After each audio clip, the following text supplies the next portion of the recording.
My name is Sombat. I'm 81 years old, and I need to tell you something I wish I had understood much earlier in my life. You are not always tired in the way you think you are. Sometimes your body is not the real problem. Sometimes your mind is carrying far too much, and your whole being is collapsing under that invisible weight. For many years I kept saying the same thing to myself. I'm tired, I'm tired, I'm tired, and I believed that rest alone would solve it. Sleep more, work less, eat better, sit down, breathe. All of those things matter. But there came a point when I had to face a harder truth. There were days when I had not done much physically and still felt crushed. There were quiet days that felt heavier than busy ones. There were mornings when I woke already exhausted. And what I finally discovered was this.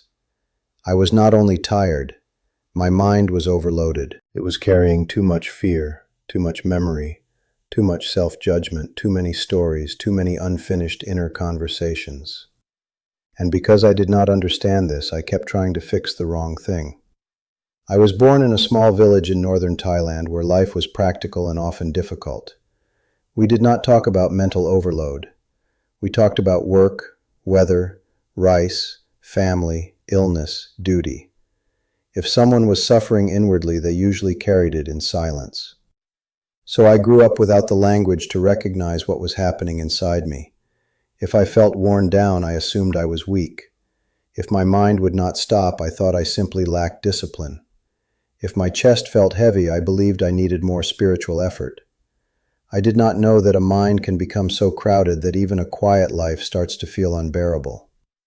When I entered the temple, I imagined that silence would fix me. I thought that with enough prayer, enough discipline, enough stillness, my inner life would naturally become light. But silence revealed something very different. It revealed how much I was carrying. Thoughts about the future, thoughts about the past, thoughts about how I was doing, how others saw me, whether I had said the right thing, whether I was progressing enough, whether I was disappointing someone, whether my practice was pure enough. Outwardly, I looked calm. Inwardly, I was overloaded. You see, this is one of the great misunderstandings many people live inside. They think they are physically exhausted, when what they are really carrying is mental accumulation. They think they need a vacation when what they need is less inner noise. They think they are aging badly when what they are really doing is carrying too much thinking, too much vigilance, too much interpretation, too much self-pressure. That was my life for many years. And here's what I didn't understand then. A mind that never stops does not let the body truly recover. You can lie down and still be carrying. You can sit in silence and still be carrying. You can smile at people and still be carrying. The load is invisible, but it is real. Your nervous system feels it.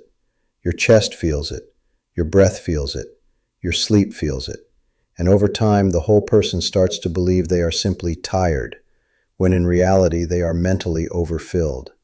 One of the clearest seasons of this in my life came when I was already old enough to know better, but still not wise enough to stop. My duties in the temple had become lighter than in earlier years.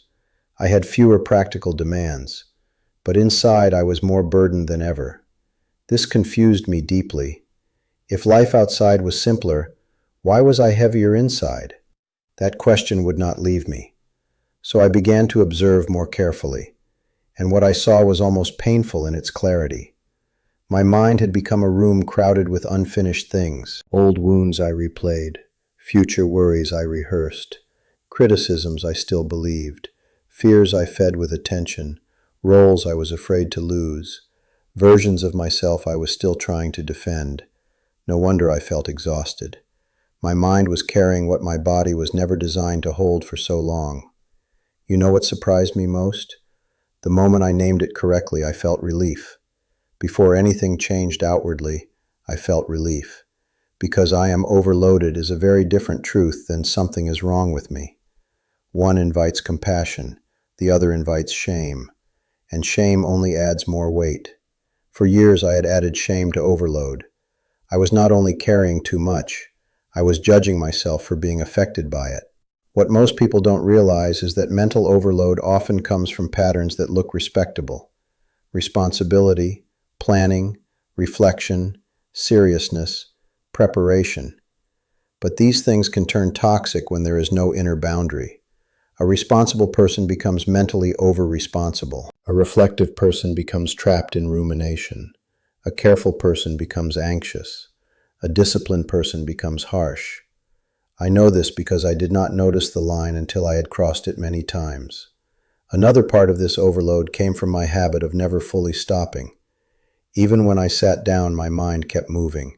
It was still revisiting, anticipating, evaluating, measuring.